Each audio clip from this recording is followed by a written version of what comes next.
Assalamualaikum warahmatullahi wabarakatuh.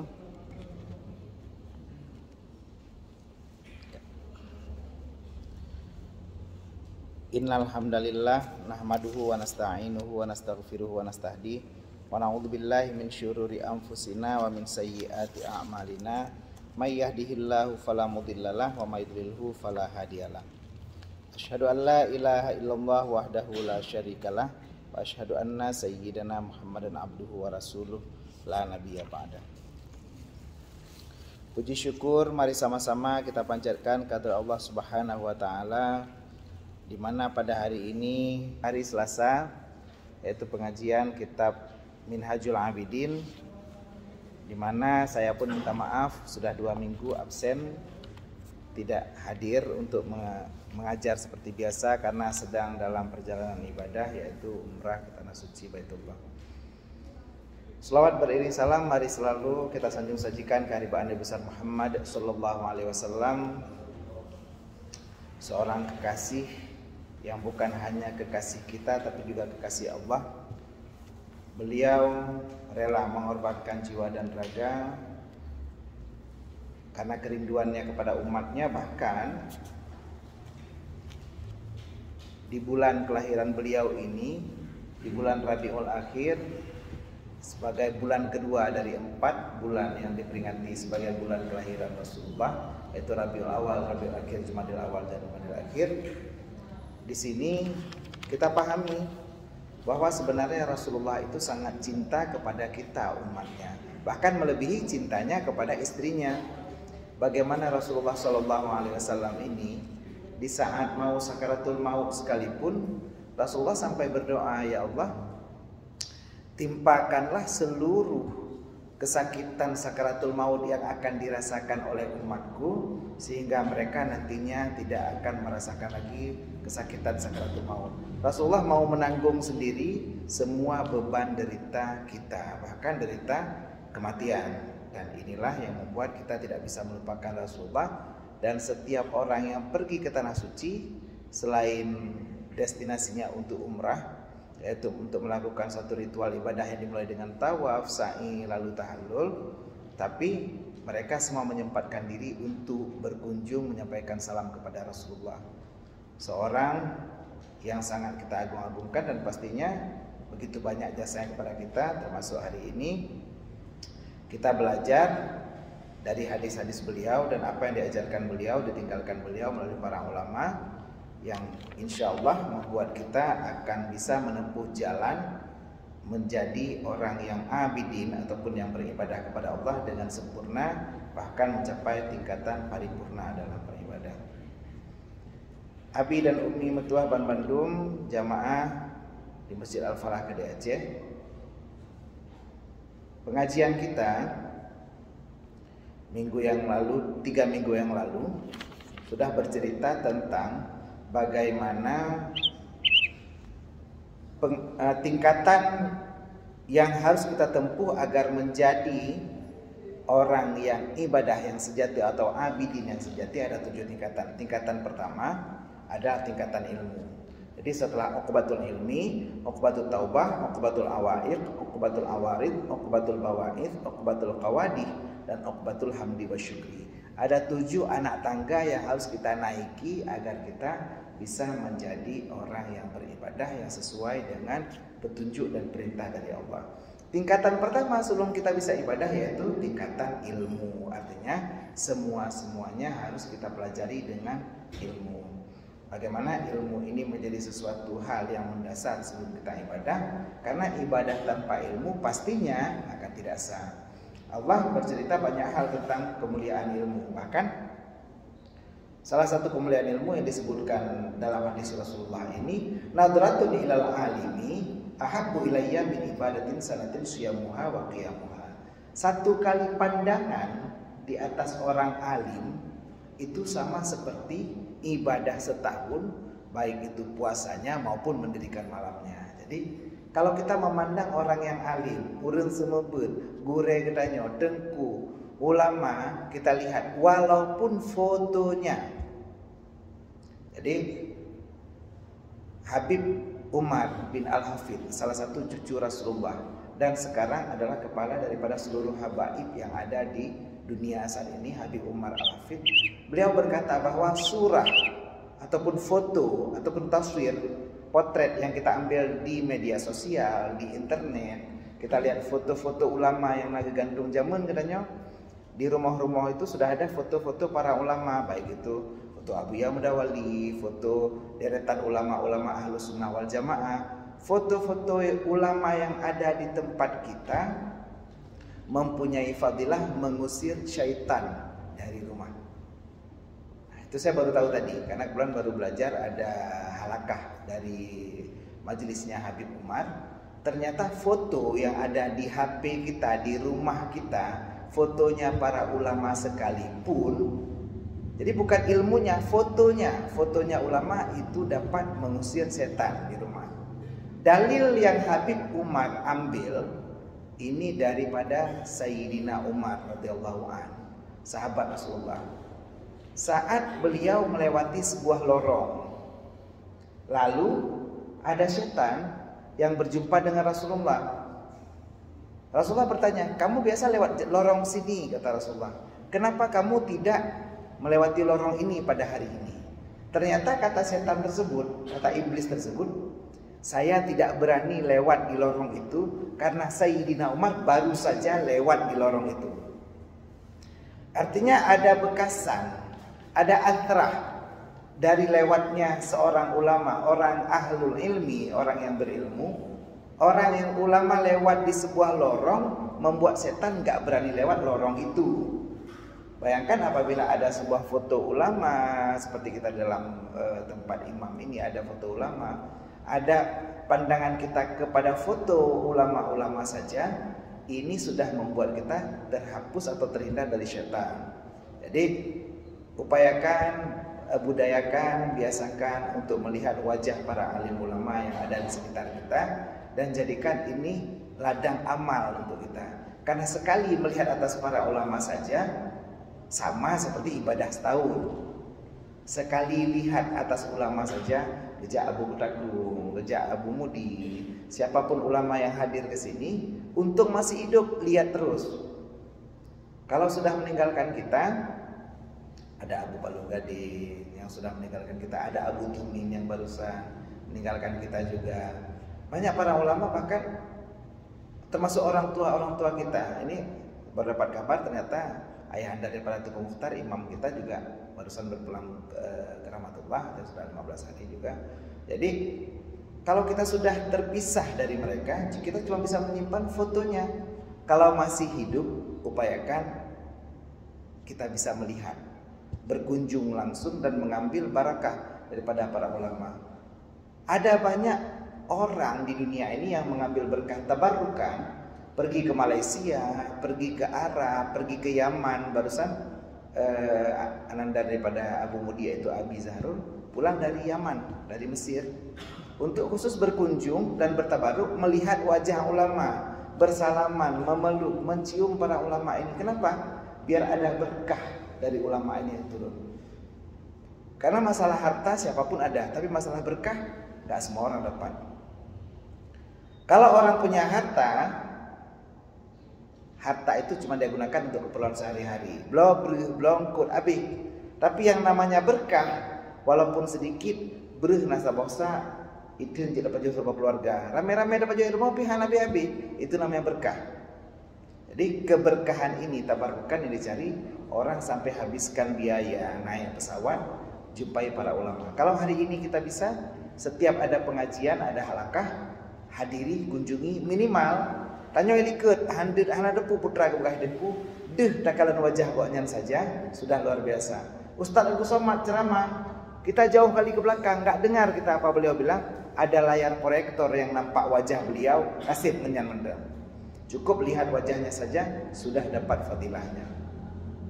Jadi kalau bisa hadiri setiap majelis ilmu, urang semua walaupun kita sudah pernah dengar. Gure semua berino jadwalnya, misalnya fikih, cerita tentang sholat. Alhamdulillah dari nek bukan dari ukut sudah tahu tentang sholat. Tapi kalau ada pengajian, walaupun kita sudah tahu tetap hadir. Kenapa? Ada banyak hal yang kita lupa, ada banyak hal yang perlu penguatan, perlu taukid tentang apa yang mungkin kita sudah tidak ingat lagi.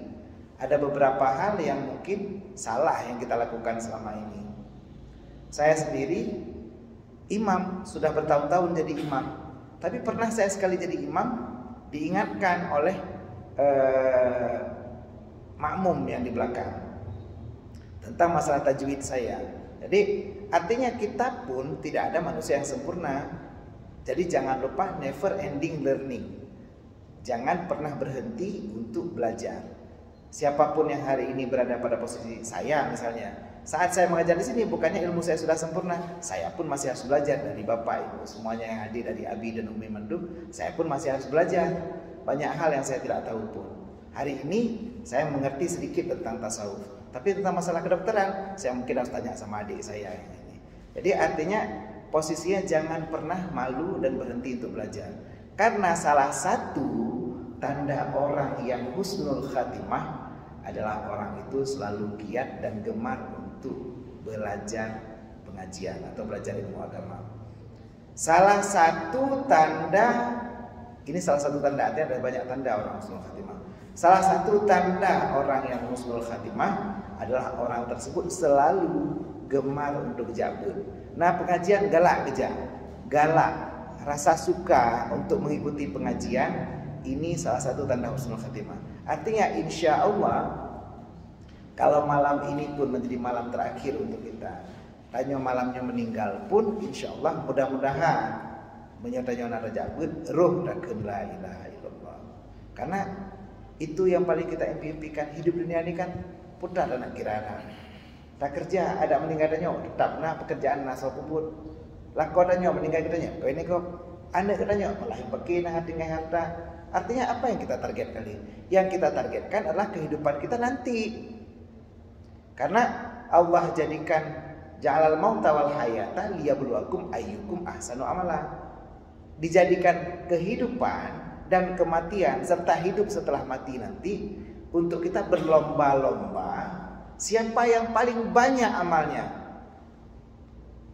Karena seperti kita pergi ke Masjidil Haram, ke Mekah, kita pergi umrah. Itu harga paketnya macam-macam. Kalau kami ada paket yang 29 juta, ada yang 30 juta, ada yang 40 juta, ada yang 42 juta. Masing-masing bedanya itu gara-gara beda hotelnya, beda dekatnya, beda fasilitasnya. Nah gitu juga dengan syurga. Sehingga ada kalian urang yang jemaat sembahyang, yang jemaat jabut, syurganya itu syurga yang berbeda dengan kita. Jadi urangnya mungkin pikir Allah saya asal masuk syurga aja nggak apa-apa lah.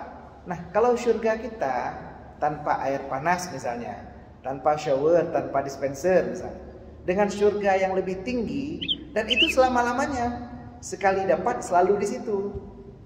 Maka jiwuronyo upayakan gunakan waktu semaksimal mungkin untuk menuntut ilmu, karena inilah yang meningkatkan derajat kita di surga. Jadi apa kata Rasulullah dalam hadis sebelumnya?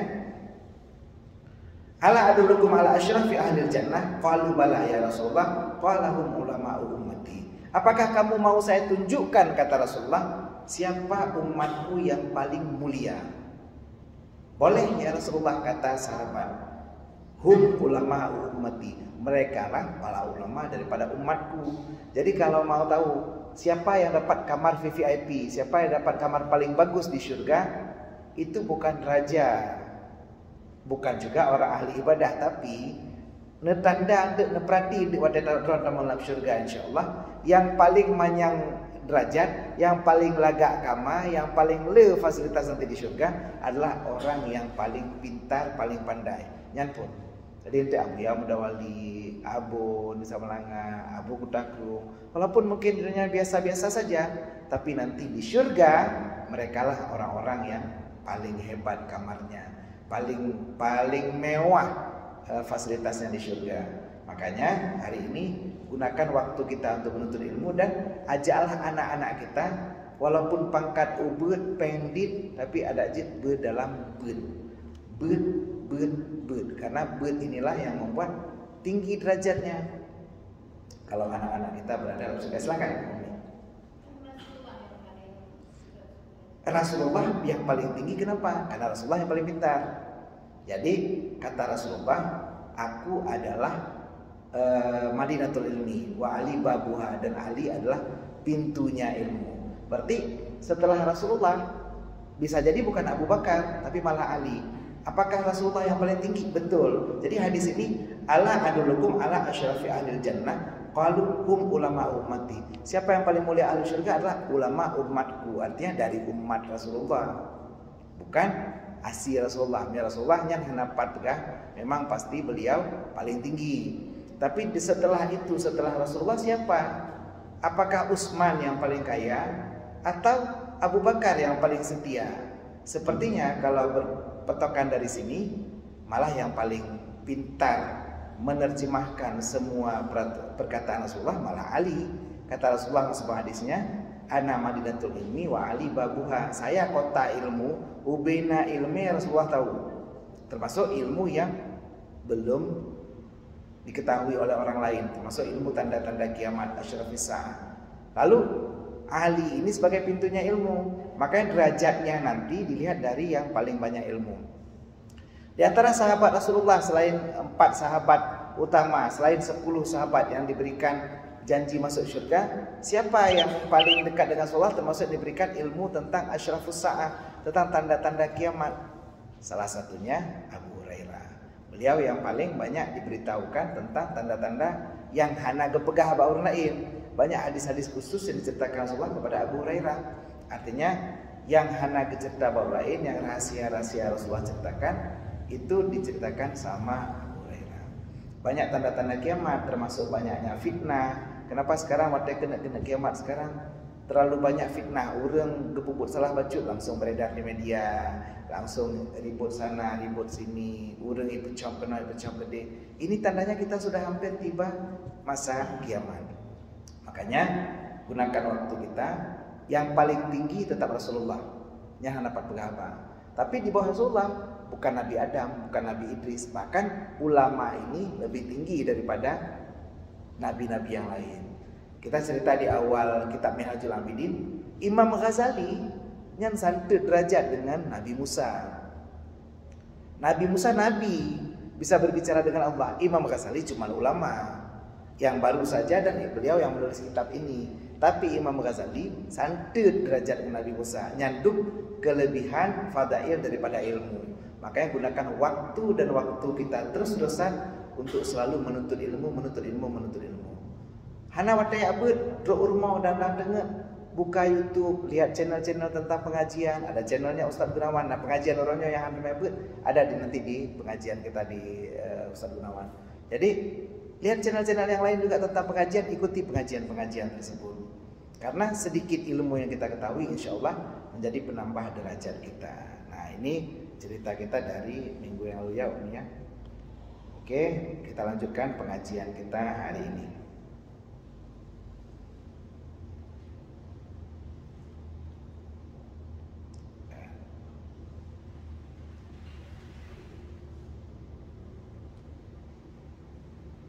Kita ulang sedikit ke belakang. Sabda Nabi SAW, al ilmu imamul amali wal amalu tabi'uhu.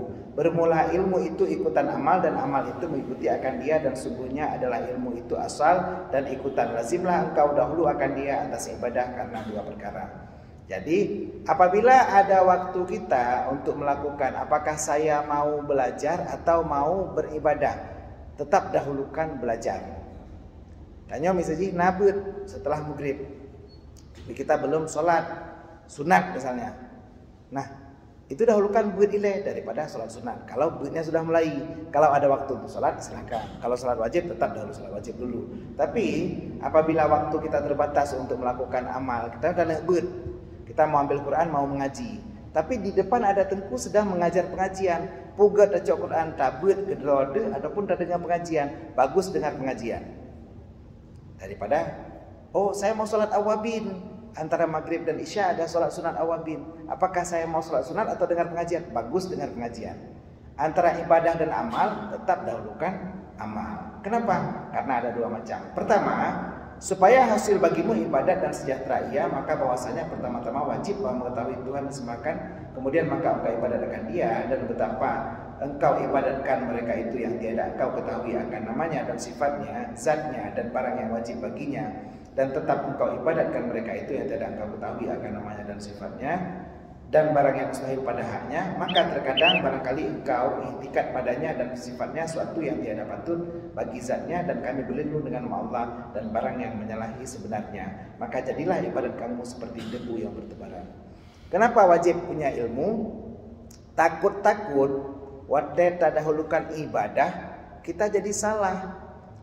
Tengku kesembut ika. Dokternya ada cak Quran dalam laci tabut tanpa ilmu malah jadi salah. Salah pengucapan, salah makhraj, salah huruf yang tak baca malah jadi salah. Saat salah takut-takut akidah kita pun bisa jadi salah. Jadi kalau kita tidak belajar, pertama kerugiannya takutnya kita salah menyembah Allah. Allah yang tidak kita ketahui apa-apa saja sifat yang wajib, apa yang mustahil, apa yang harus pada zat Allah. Takutnya kita salah beriktikad tentang Allah.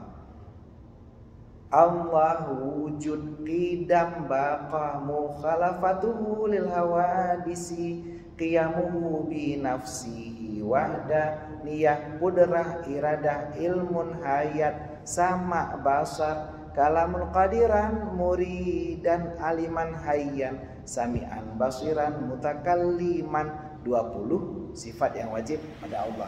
Lawannya yang mustahil pada Allah. Satu yang harus pada Allah. Satu yang harus pada Allah boleh menciptakan sesuatu dan boleh meninggalkan penciptaan sesuatu. Allah mau buat kita sehat boleh, mau buat kita sakit boleh, mau buat kita kaya boleh, mau buat kita miskin boleh juga. Artinya itu hal yang jaiz bagi Allah. Allah wujud, Allah ada, Allah kidam, Allah sedia, Allah baka, Allah kekal. Kita harus paham itu semua. Jangan sampai kita salah akidah. Saat kita pikir bahwa Allah tajak utana suci, kita sembah Allah, kita pikir Allah itu di dalam Ka'bah. Pakai hidup Ka'bahnya hitam, Allah gemesom dalamnya. Saat kita berpikir seperti itu, akidah kita sudah salah. Makanya kita harus tahu patokannya tentang bagaimana beriktikad yang benar sebelum kita beribadah. Makanya dalam tawaf tidak diperintahkan jalan menghadap Ka'bah, bahkan mengkirikan Ka'bah. Tujuannya kita bukan menyembah Ka'bah. Kalau seandainya kita berpikir Allah di situ, orang jalannya menghadap kiri semua, menghadap kanan semua untuk menghadap Ka'bah. Semua harus menghadap Ka'bah. Tidak, sholat menghadap Ka'bah.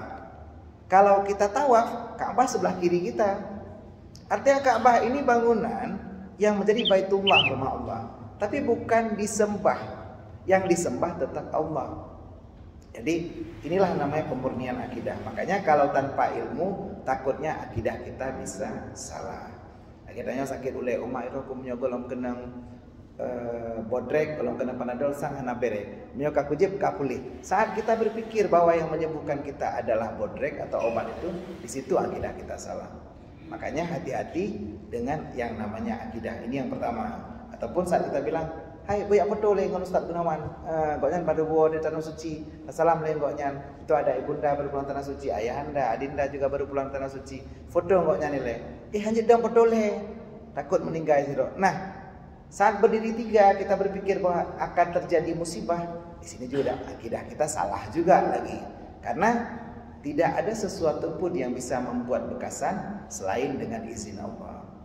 Termasuk menyosikin, kenang ada getanyo, sikin itu benda, tajam itu juga sesuatu sifat yang ditaruh sama Allah pada benda. Jadi tidak mutlak bahwa sikin itu tajam, tidak mutlak bahwa api itu membakar, tidak mutlak bahwa nasi itu mengenyangkan. Cukup jaya yang tanpa juhbu tapi hana dro, cukup jaya yang kali rajai tapi hana boleh gerah. Artinya minuman tidak menghilangkan haus, karena minuman saboh sisi, gak ada gerah saboh sisi juga. Tidak mutlak urang merdeka kerja pasti kaya, tidak. Cukup jai urang yang kerja tidak kaya. Makasih banyak. Cukup jai urang yang itak ngan sikin tapi halut. Cukup jai urang yang tutung ngan apui tapi enggak ada bekasan. Kenapa? Karena bukan panas itu di api, itu Itu bukan sifatnya api, tapi sifat yang diletakkan oleh Allah. Nah, ini yang pertama. Kemudian, wajib atasmu bahwa belajar barang yang lazim, artinya barang yang wajib atasmu mengerjakan dia daripada segala yang wajib syariah, atas barang yang umpama yang disuruh dengan dia supaya engkau mengerjakan dia yang demikian itu. Dan barang yang lazim engkau meninggalkan akan dia daripada segala yang ditegah supaya engkau tinggalkan dia yang demikian itu. Jadi kenapa kita wajib belajar dulu daripada ibadah? Supaya kita tahu apa yang wajib kita lakukan dan apa yang harus kita tinggalkan. Baik sampai tanya hana putra yang wajib dan putra yang hana wajib.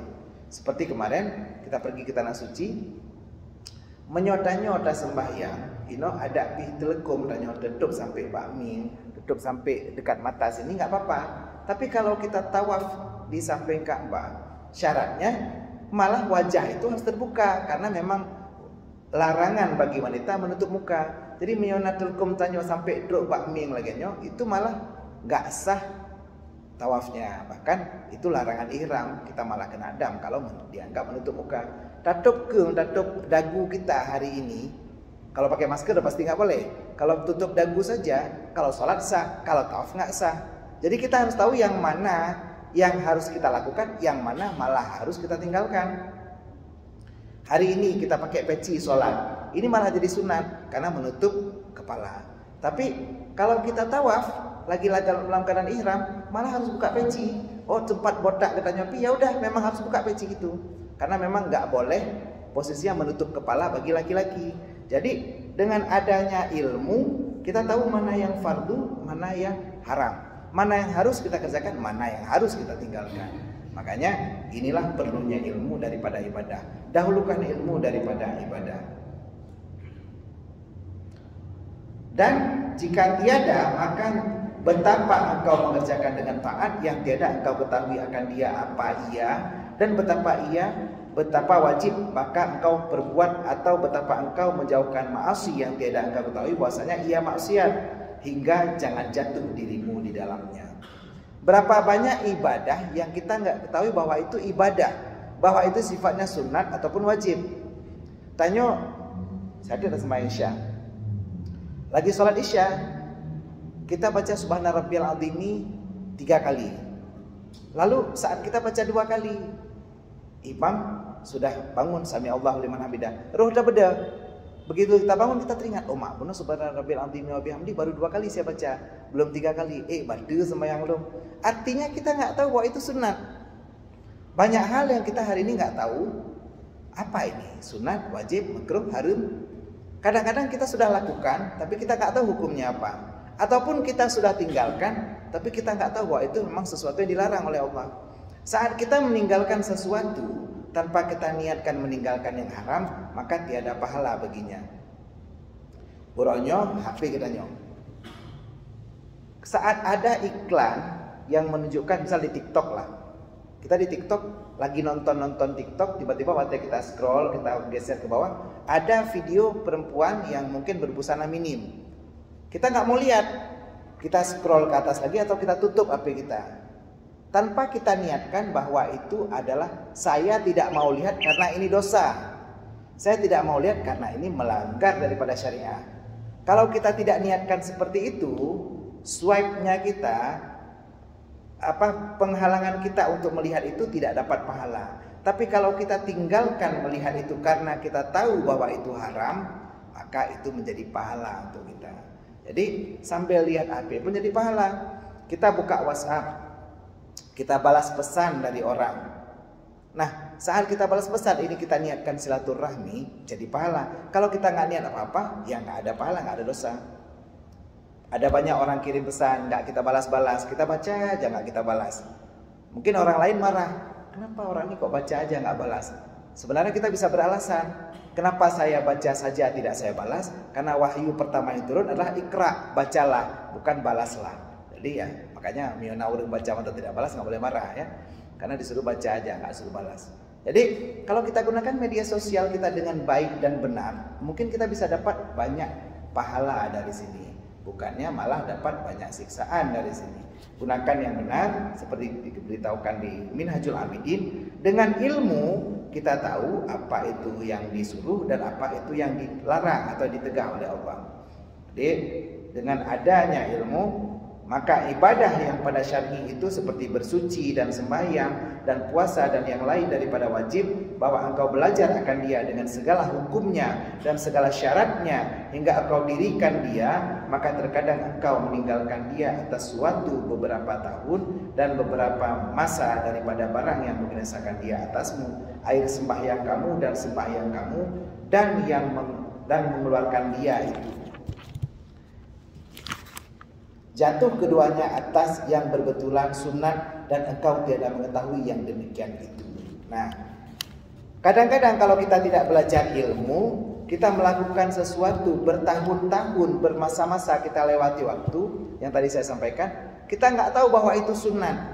Atau kita tidak tahu bahwa itu dilarang oleh Allah, kita lakukan. Kita nggak tahu bahwa itu disuruh oleh Allah, tapi tidak kita lakukan. Jadi, kalau menyohana tabut, hal-hal kecil seperti itu nggak tahu.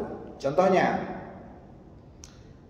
setelah imam membaca ghairil maghdubi alaihim waladdallin. Nah, sebelum berhenti baca amin, di situ sunat baca doa. Rabbighfirli wali walidayya. Ya Allah, ampunkan aku dan kedua orang tuaku. Sunat baca di situ. Itu posisi sunat. Kalau kita ada bukan. Kenapa imam kadang-kadang ghairil maghdubi alaihim waladdallin geim sih. Nah, sebenarnya bukan tanya dari kata jojo amin, imam kalau amin ya kata amin. Kenapa? Karena kita nggak tahu di situ ada posisi sunat. Sunat baca Rabbighfirli wali walidayya. Ya Allah, ampunkan aku dan kedua orang tuaku. Artinya itu posisi yang Allah sisakan space waktu berdoa di situ untuk ampunan kita dan kedua orang tua. Orang tua kita sudah berpulang ke rahmatullah, sudah meninggal dunia. Berdoanya di situ. Imam sunat baca, makmum sunat baca. Makanya makmum dianjurkan membaca Fatihah setelah imam. Amin. Baru a'udzubillahi minasyaitonirrajim. Sunat baca a'udzubillah, sunat baca ta'awuz. Bismillahirrahmanirrahim. Baru baca Fatihah. Dan imam sunat juga menunggu Fatihah makmum selesai, baru baca surat.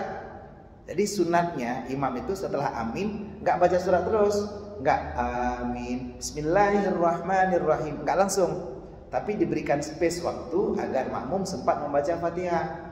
Fatihahnya kurang lebih selesai, baru imamnya membaca ayat. Sunat makmum juga mengikuti ayat daripada imam. Makanya ada hal-hal kecil yang kita nggak ketahui, ternyata banyak hal. Saat tanya di tanah suci, imam ngebaca ayat, cukup hanya ngebaca ayat.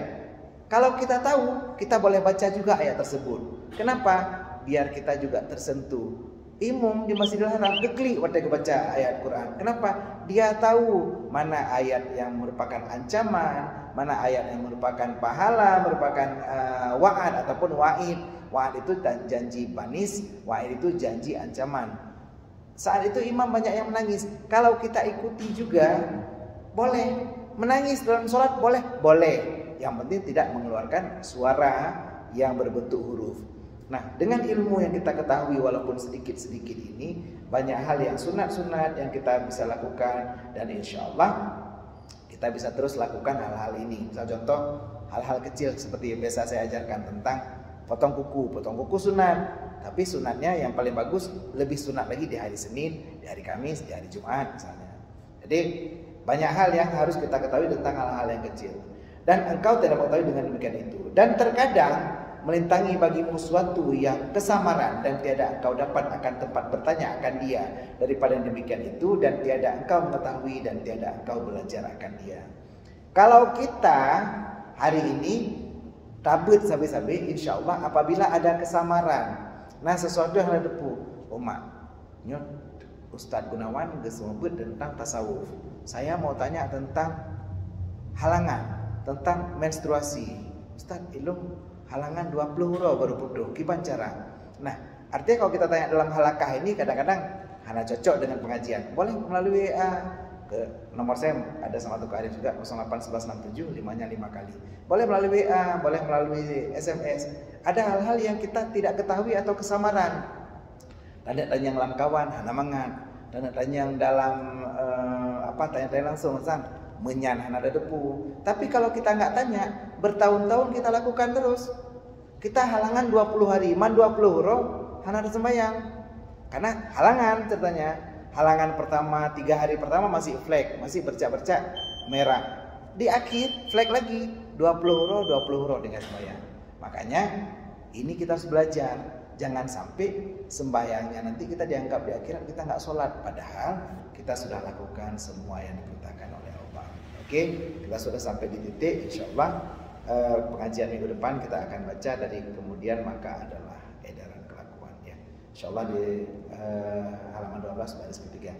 Baik, terima kasih Abi dan Umi Mamandum yang sudah simak pelajaran. Sebelum suara merdu dari Ustadz Rayani mengumandangkan azan, kita bacakan Fatihah untuk kita semua niatkan apa yang kita inginkan. Ada yang niatnya kepengen pergi ke Tanah Suci, insya Allah 19 Desember ada keberangkatan lagi, bagi boleh berangkat tanggal 11 bulan 12 ini. Dengan biaya yang sangat minim kita sudah bisa berangkat.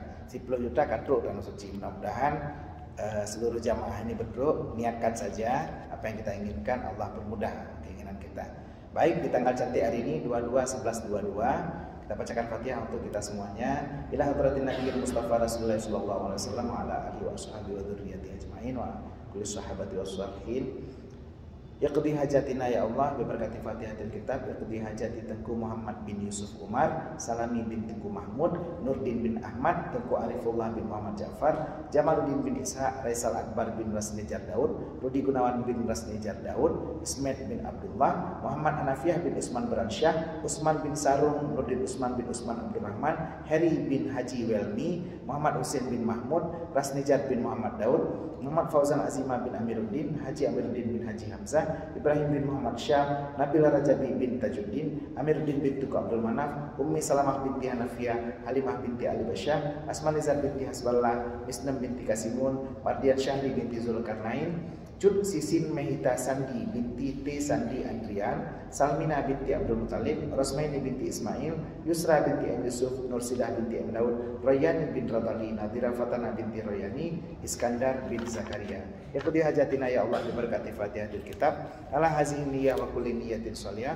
Ajma'in al-Fatihah.